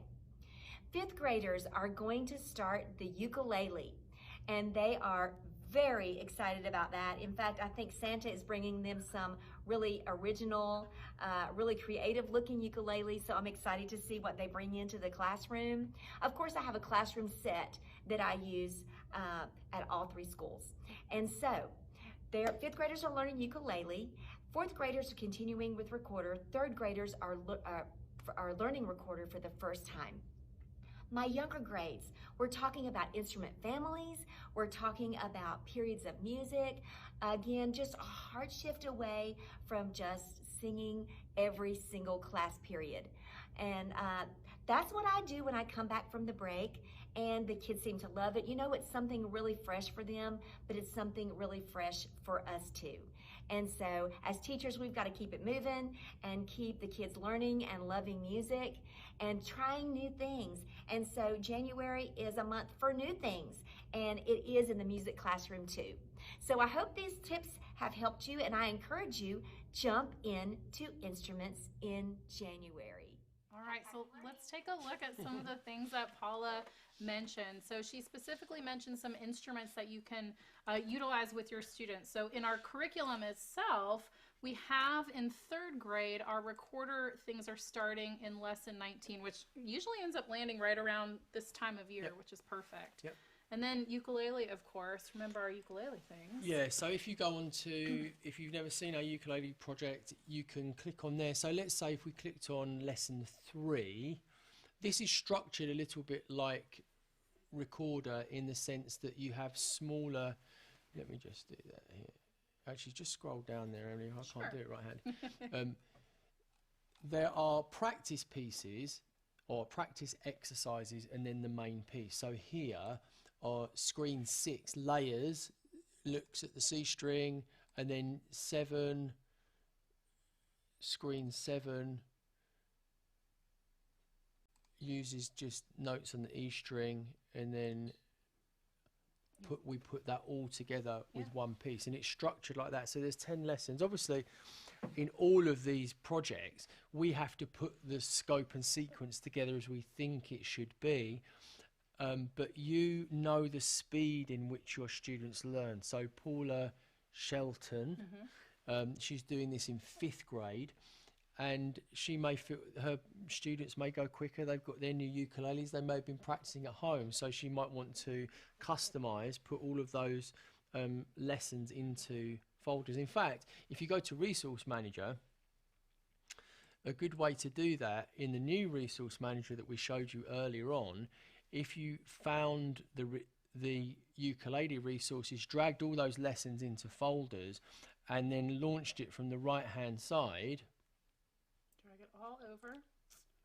Let's see. So here's our ukulele lessons there. You could drag them all over into folders, and then you can customize. If you launch them from there, then you can customize it as you're going along, because you might say, well, I don't need that screen, but I do need this other screen. So it will help you. And also then you can add in your YouTube clips if you want to add in famous ukulele players. Emily? Oh, the guy, Jake Shimabukuro. Jake Shimmer, right? Jake Shimmer, him. If you want to add YouTube videos of other ukulele players, or you want to, here's another thing. When the project starts, you video your students playing their ukuleles, and you put that into your first lesson. The second lesson, you video them, and then you can put all those YouTube videos together, and they can look at their own progress. So that's a really good way of doing it. And also, it gives them the ability to analyze their own playing. So obviously, they would analyze each other's playing and work in pairs and see if they're holding it correctly. But it also gives you a good record, and actually, you can use that as an assessment tool. Yeah. So instruments, look out for all of the ORF arrangements that we've done as well. There's loads of ORF arrangements in Resource Manager that you can use if you want to focus on instruments with your students. And one more thing, Emily. Yes.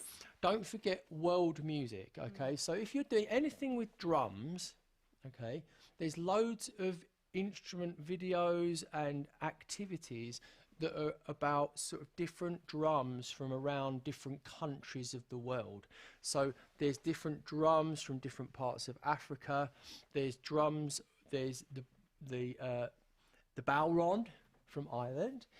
So you can look at the history of that, and all that puts what they're doing, even if they're on buckets.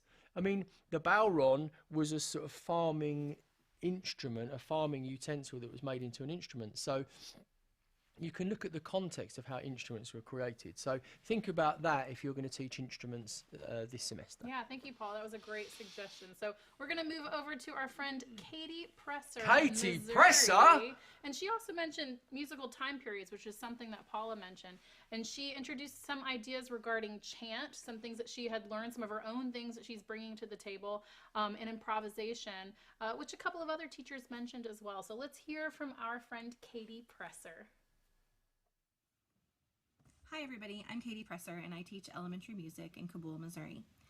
Whenever I come back from Christmas break, something that has always helped me get back on track, especially to calm these kids as they come in and they're so excited and they have so much they want to share with you, is for several years now I've done a chant, and I've actually adapted it from another resource that I have used in the past, and it is, winter break is over, the holidays are through. Tell me what was your favorite thing that you got to do.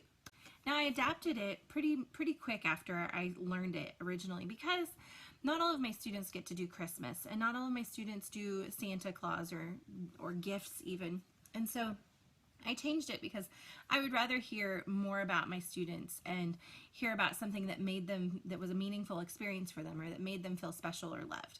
I think that's a really great time to connect with kids and learn a lot about their families. What they say or don't say speaks volumes, and it helps you to understand your students. And so we do that, and then as we go into the regular curriculum or whatever, I love doing the music history units for 2nd and 3rd grade after Christmas. It's the perfect time for me. It's really the perfect time for the kids too. It kind of eases them back into school. It's fun and informative and engaging, and they really enjoy it. They love the musical history songs. They love the periods, I guess, the period song, and then they love getting to do the listening examples. And they especially love Talk to a Composer. It's one of their favorite activities.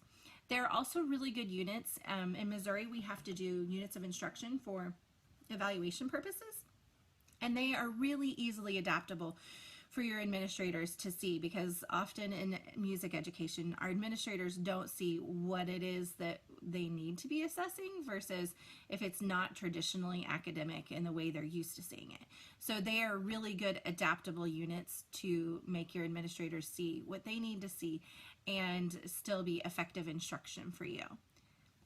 I hope you guys have a great year, and good luck for the spring semester in 2020. All right, so Katie specifically mentioned the musical period song. Did you write that one, Graham?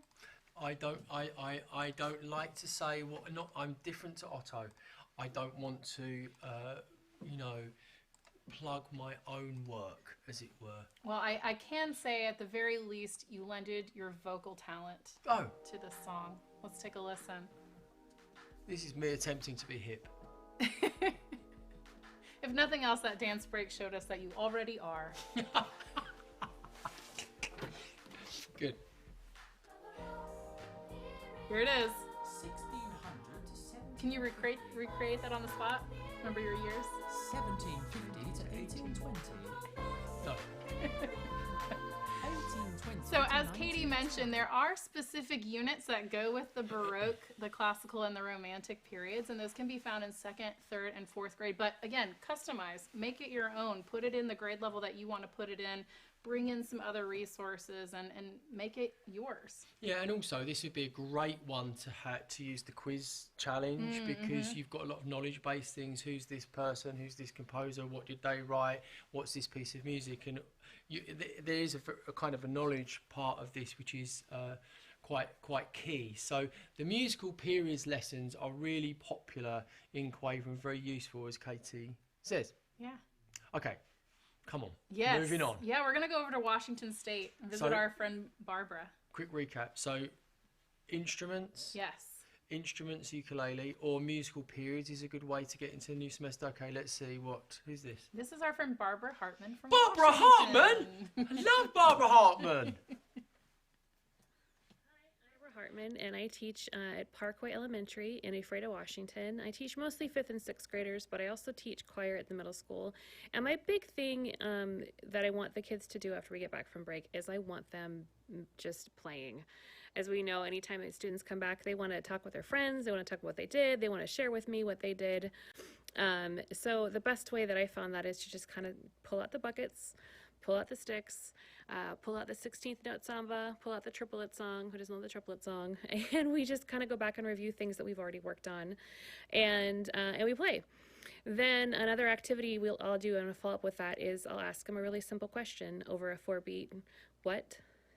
So what do I ask them? I ask them, what do you do? What did you do over break? What did you do over break? And I do that over 4 beats, and I have them repeat back the question. And then I say, okay, now your job is to come up with an answer, and every answer is going to be different. And if your answer is the same as somebody else, that's okay, but you're going to come up with an answer to that question. And I give them about a minute or so, and I remind them of how to play the sticks on the buckets, that there's different textures on the buckets that they can explore, and I give them some examples, because we know that sometimes students get a little nervous about coming up with something on the fly, or maybe they're a little ashamed that they didn't get the new Switch game or the new Xbox or something like that. So I didn't get a brand new pony. I didn't do a whole lot of things over break, but I stayed in my pajamas. That's a good one. I ate pepperoni pizza. I read a really good book. I went to grandma's house. You know, things like that, not just like, I got a new Nintendo. Whatever the answer is, give them some examples, and then give them an opportunity to practice their answer. Then we'll kind of come back into the circle, and I'll ask a question and start asking students, and they'll give me their answer. If we have time, I like to also take this in a different direction, and I'll ask the students their question, and then I'll ask the question again and have the entire group respond back based on what they heard another student answer. So if I ask, what did you do over break, and somebody else answers, I had pepperoni pizza, then I come back and ask, what did they do over break? And they will answer back the same way. They had pepperoni pizza, and then we'll kind of go around. So it's a way to extend the lesson, but still get them drumming, listening to each other, and then maybe we'll throw up rhythm selector and create things together. But those are really the things that I do when we come back from break. So boom chicka boom. That is a great little nugget of goodness right there. It is. So there's a screen that actually reminds me of that I enjoyed using with my younger students, first, second, third grade. Barbara mentioned that improvisation can be a little bit intimidating to some students, and I had some students who were actually a little bit fearful to share something that they had done over break, or they weren't sure exactly what it was they were supposed to say. So I'd bring a screen like this up. This is an improvisation screen that I pulled out of Resource Manager.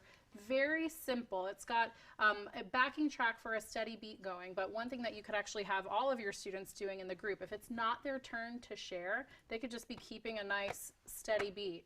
And that one person could have their bucket drum, and they could be the ones who are responsible for saying what they did over break. So we have a little example of that. So did they see this screen? Not yet, so I would love for them to see that. That'd be great. Yeah, so this is just a super simple way. You could have a bucket drum maybe in the center of the room, so if you didn't want every single student on the bucket drum at once, you could have that right in the center, and each person just comes up and they do their little improvisation of what they did over break. So everyone around the circle is clapping a steady beat? Clapping, steady beat, body percussion, a steady beat somewhere. Just keep it nice and steady. And then you select a student to come to the middle.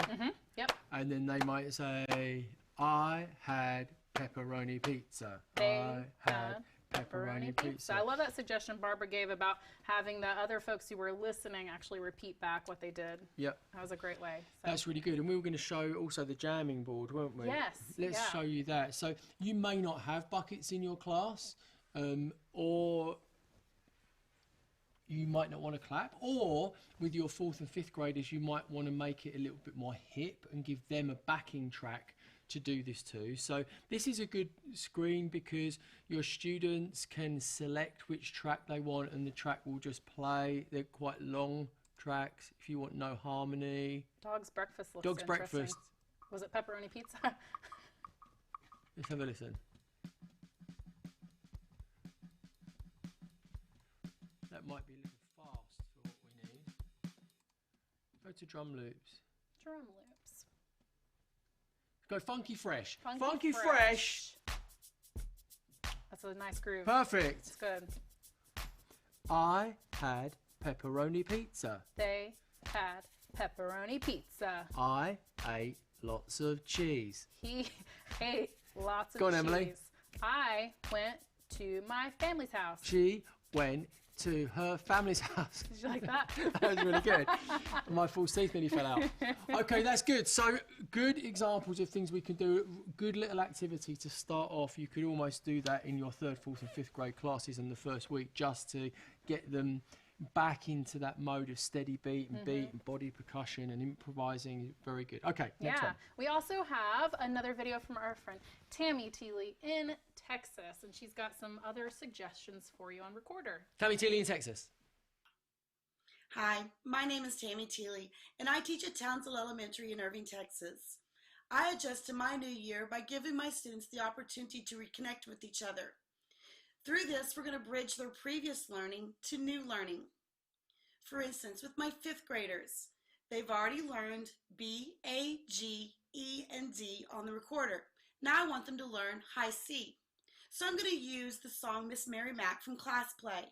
It's perfect in the way that it's set up to teach the students. First, I'm going to start with teaching them the lyrics. Once they've learned the lyrics, then we're going to move on and play a fun partner game together. Now, this is something that I learned as a child, and I'm passing on to my students. Maybe you want to use it too, so I'll teach it to you. It's very simple. I know it's hard to see my hands right here, so I'll try to get them up a little bit. It's pat, cross, clap, and then you cross over like this. And then you repeat. It's like this. Miss Mary Mac, Mac, Mac, all dressed in black, black, black with silver buttons, buttons, buttons all down her back, back, back. And then you keep doing that with the rest of the words. Now, it's a fun activity for the students to learn, and maybe it takes you 2 lessons to complete all this, doing the partner game and then doing the recorder also. But I think it's a great way to get the kids motivated and to get them engaged. Once we've learned the activity, the partner game, then I redirect them to the screen where we're going to look at the fingering chart, the recorder fingering chart, and we're going to talk about and review the notes that they've already learned. Then we're going to look at our new pitch, high C. We're going to get our recorders out. We're going to review just G, A, B, and then add on to it with high C. Once we've mastered that, then we're going to take a look at the animated score. I love this score because it's in steps, and that makes it very easy for the students. With my students, they're always required to read the rhythms first. We'll also map out the endings and any repeats. Once they've mastered the rhythms, then we're going to sing the pitch. When we sing the song on pitch, now it's engaged in their head so that when they play recorder, they know exactly what it should sound like. Once they've learned to play through with no track, then we'll add the track to play along with. Now, that's a fun-packed full lesson, maybe 2 lessons for some of you. But we can also extend it more, because also there's a full score to go with Miss Mary Mac that you can add barred instruments. Now, that's a very big lesson to do, but I promise you it's an easy to obtain lesson for my students and for your students. I want my students to be successful, and I know you do too. So let's get them interactive and let's keep them learning. That was really good. That one little tip in there that we might have missed is that actually what she does is get her students to sing the recorder part. So that's really interesting, because if students go on to play violin and stringed instruments particularly, they need to audiate what they think the pitch of that note should be, because obviously the recorder gives them the pitch by and large, but they still have to kind of tune it with their breath, don't they? If they play a wind instrument, they're fine because, you know, the clarinet will give them the pitch. With something like a trombone, they have to listen and work out, is what they're seeing match what's in their head and what's coming out of their instruments. So that idea of singing before playing, and also all of those recorder pieces are in the range of the students as well. So that's a really good tip from obviously a very experienced teacher. Yeah, that was great. So she mentioned specifically Miss Mary Mac and going to Class Play to find that. So from this view of Class Play, you can just type in the search look, I don't even have to type all of it. Miss Mary Mac is right there. And when you select that title, the song activities will adjust themselves to match that title. So that hand clapping game that Tammy mentioned, you can find some connections there. You can utilize the animated score or the full score. So you have a few things to utilize to either build out a single lesson or multiple lessons, as Tammy suggested. The other thing about hand clapping games is also to give the students the opportunity to make up their own hand claps. So once you've done that, or whatever it was, have students make up their own ways of doing it. And there's all kinds of different kind of rhythms. You could actually say, okay, once you, what was it? I think it was like yeah. Coming in, Emily. Get the cross. Okay, and so you could just get them to replace the knee slap with something else. So they all do that, and then you get them to replace that with something else. So in pairs, they're all replacing with something else. So one group might replace with that, another group might replace with, I don't know, like knocking their elbows together or giving each other a high five. So then suddenly you've got lots of different groups doing lots of things, all based on one structure. So that's also an adaptation that you could do with that game. That's great. Now we have 2 more videos to round things out. We're going to go coast to coast. We got a California and a South Carolina. Coast to coast. Yes. So here we go with our friend Ted Foreman out in California. Ted Foreman. Hey Quaver teachers, my name is Ted Foreman and I'm an elementary music teacher in Fairfield, California. I teach 1st through 5th grade and I've been a Quaver user for about 4 years now. I just want to say my best back to school activities include games. I love taking the things that we learned during the first semester and putting them into game form during the first week when we come back. I do a great Name That Tune game where I take all kinds of different songs from all kinds of different genres that I want the kids to be able to know. And I set up a couple of buzzers and we go through the songs and I play songs from TV shows and movies and classical pieces that we've studied. In the second semester, I add genres. We've been studying genres in Quaver. So then I'll start playing a category of genres where I'll play different songs and they have to put them in different categories. Then I look at the different music theory things that we've done, and I'll use things like the tic-quack-toe and the rhythm race to be able to do some competitions early on. I'll set up an Orff xylophone and do rhythm races just to review lines and spaces and being able to read notes on the spot with my 4th and 5th graders. And then we'll make up again some different recorder games to go over BAG. But I think using games for the first week when you come back is a great way to get all the students engaged, to get everybody participating, and to kind of see what's stuck over the last semester and see what I might need to start hitting again before we get going into the second semester.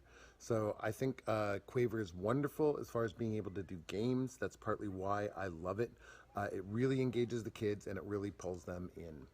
I hope everybody has a great second semester, and thanks for doing this training. It's great for us to be getting these from you guys. Appreciate it. Merry Christmas. Thank you, Ted. Foreman, so close to being a famous hamburger chain.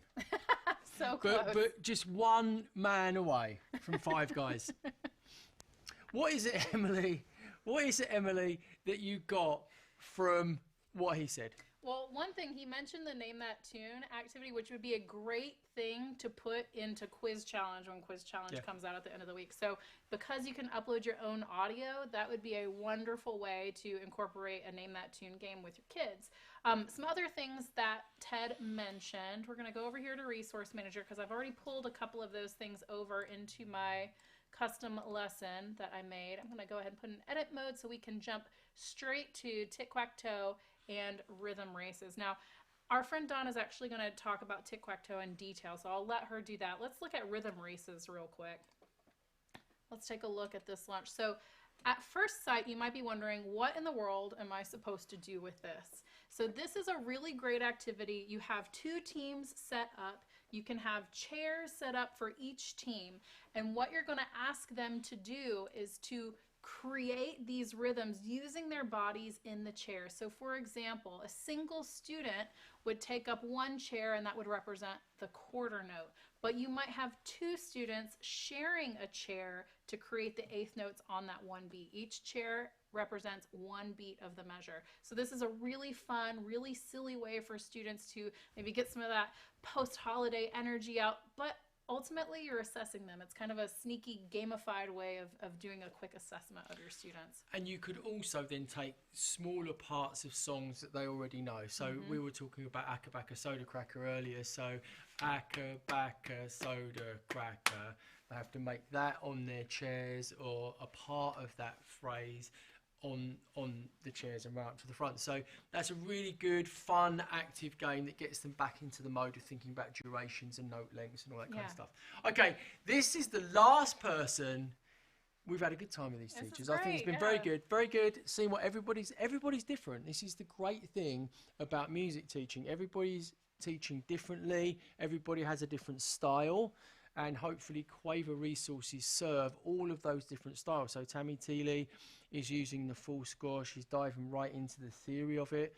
Whereas Ted is starting off with games. He just wants to engage his students before he goes on to the more theoretical sides of what he's doing. So let's see what Donna Cox comes up with. Yes. Donna Cox has got the most lovely, gentle voice. Hi friends, my name is Donna Cox and I'm a retired elementary music teacher in Columbia, South Carolina. I adjust to a new semester with my students by assessing what they remember from previous lessons. One of my favorite activities to do that is with the tic-tac-toe game from Quaver. My kids love the competition of the game, and it's a great way for me to assess their rhythms. I start the game by dividing my class into 2 teams. For my little ones, I choose a team captains. For me, that's a lot easier. For my older kids, I let them choose their own team captains. Then the game begins by me performing the first rhythm. The 2 team captains decide which rhythm I performed. The first team captain to correctly identify the rhythm gets to put the X on the board. The game continues until all the squares are marked. If it's a tie game, then I up at a level. I ask the kids to do the rhythms. The student performs a rhythm, and if they are correct, they get to put the X or the O on the square, depending on which team they're on. Again, the game continues until all the squares are filled. If the game continues to be a tie, which sometimes it does, I up at another level. I always start with level 1 just to give my kids the success they need. For my older kids, I go to level 2 pretty quickly. For level 2, they do the same type of thing. I start out by doing the rhythms first, and if they correctly identify, they put the X and the O there. And they up at a level again, the kids perform the rhythms. My kids love this game, and it's a great way. They always ask for the game, and they get really upset when we don't get to finish the game before the class period is over. So, great way to assess your rhythms. Another activity I love to do is called Dictation Fun. Again, this one I divide my class into 2 teams, and I start with performing the rhythm first and letting the kids help decide what the rhythm was that I performed. The team that gets it correct the first time gets the team point. If the team gets it wrong, then they get to choose the other team, and the other team gets a chance to answer the question, and they get the point for the correct answer. Another great way to assess your rhythm reading ability. And a great way to do this is to create your own custom lesson in Quaver. That way it makes it seamless to go from one activity to the next activity, and it's a great way to use your assessments and make learning fun for your children. Because after all, music's supposed to be fun, right? I hope your year is off to a great start. Donna Cox, she lives in a lovely wood cabin in the woods. This is what I imagine. She's got a lovely, soft, didn't she have a gentle voice? Does. I felt like I felt I was sitting in a room full of pink cushions when I was hearing her talk. She's a gentle human too in real life. Oh, she's lovely. Love you, Donna. So, Tic-Quack-Toe, if you've not seen Tic-Quack-Toe before, let's take them through, Emily. Yeah, let's take a look. So Donna did a really good job of explaining how she utilizes it with her students, depending on what age the students are, what level they're at. So very simple functionality. What I did the same thing that Donna did actually. I would demonstrate a particular rhythm, wouldn't tell the students which square I was in, and then that team would be responsible for guessing it, or I'd leave it up to the teams to see who could get it first. And you as the teacher just simply need to drag the winning mark over to the square just like that. So as you're going through the levels, you notice that the rhythms are going to change slightly. So a little more challenge here with the half note and half rest edition. And then level 3, you've got some syncopated, some dotted rhythms there as well. And you can also notice that when you reset it, it's going to shuffle up those cards, so it's always different. It's always going to change. Always with these games, we often talk about the fact that digital resources, imagine them as digital manipulatives. So all music teachers used whiteboards or cardboard sort of cutouts or big books, and each teacher would know how they would manipulate their own resources, and digital manipulatives like these are no different. So how to use it, and Donna obviously is showing us lots of different ways to use it. Another way I was thinking of that you could do it to level it up would be to give students a sort of you might call it a double whammy. So you could put 2 of the rhythms together and they have to name both of those rhythms. So Emily, okay, it's a test. Are you ready? Okay, I'm going to put 2 of the rhythms together and I want you to tell me what they are. Here we go. All right.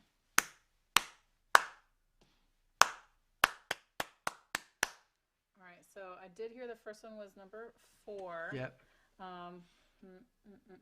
And then number 6. Boom! Yes. So that's actually really good leveling up. And you could do one where you said you could do 2, you could do 3, you could do 4, and seeing from that very simple screen. So even if you've got 5th graders, you could see who could select the biggest link of boxes up to 9. Really, really would be a fun thing to do, and actually you could keep a scoreboard throughout the year of which team can keep the best links.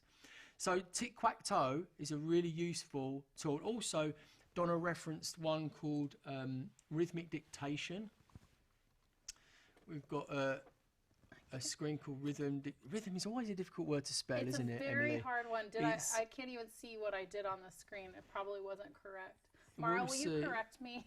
Mara, we've got to bring in reinforcements here. I know, I can't see the screen from Got here. to bring in Rhythm Dictation is a simple screen where it gives the students the opportunity to make the rhythm pattern on the screen.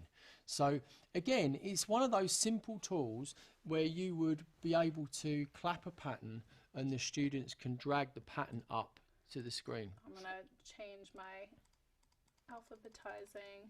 So it could be that rhythm dictation is in a couple of these activities, so you might have to do a little bit of digging. A little bit digging. Let's see. Right over here. Let's launch it. Launch it. Launch it! Launch it. So rhythm dictation, really simple. You could say, okay, I'm only using quarter notes and 8th notes. Okay, so just circle, just show us the quarter note, Emily. Quarter note, boom. There's a quarter note, boom. Show us the 8th notes paired. Paired 8th notes. There they are. Boom. Okay, real simple. So I'm going to clap a rhythm and then your students have to make it. Or you could take it in turns. Team 1 goes first, team 2 goes second. So another useful screen to make a game out of, but also to reinforce rhythm. Okay, Emily, that was brilliant. That's excellent. Excellent. Excellent. All right. The time Emily, has this is come. sad. This I is know. sad. We're coming to the end It of the webinar. It is the end of the webinar. So to recap all of the work we have done together, we are going to review our objectives. So let's pull up those objectives and see what we did. Will you read the first one for me? Yes, I will, Emily. Thank you for asking me. To explore recent updates in user preferences, Resource Manager, Rubrics, and quizzes. So remember, they could print out the Rubric Builder now. Yes. They can put that in a folder. Yes. They can quint out. They can quint out the quizzes. There's upgrades to Resource Manager coming out on Friday, and there's also some small preferences that they can change, email, password in the dashboard. So that's useful. All things in response to teacher requests. Yes. Number 2. Number 2, to apply tools found in Strum with ukulele and guitar students. We hope that you're able to play around, maybe create some things that you can use right out the gate for this new semester. And those things will be helpful for the create part of the new standards. So we are trying to assess your students on imagine, plan and make, refine and evaluate and present. You can use those things for lots of different ways and to make author arrangements. Yes. Yes, and number 3, let's read it together.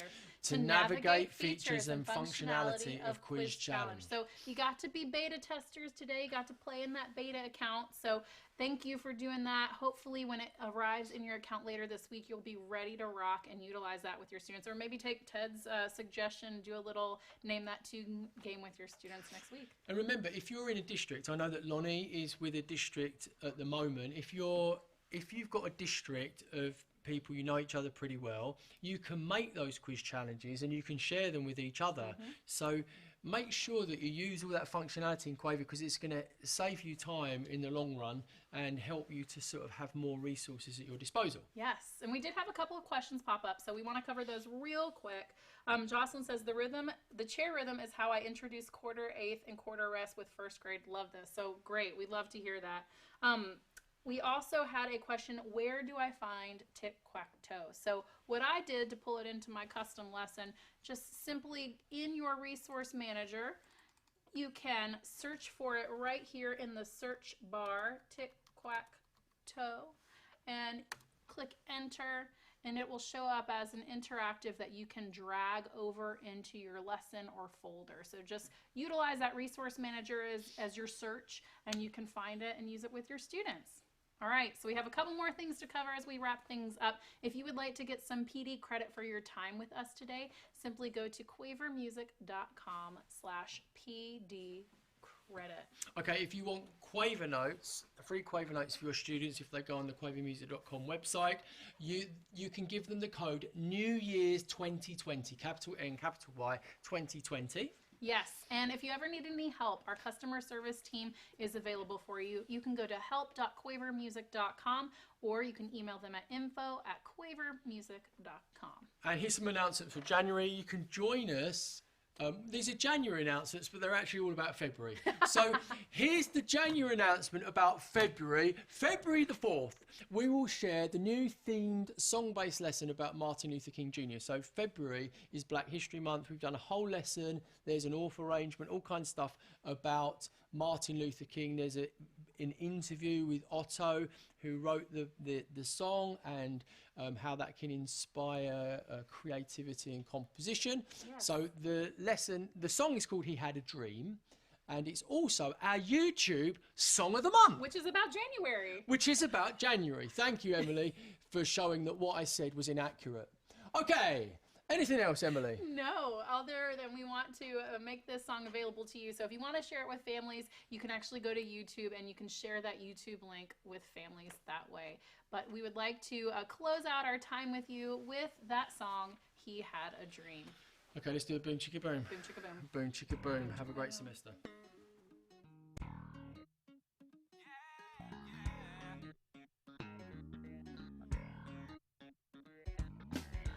Everybody, let me talk about Dr. Martin Luther King.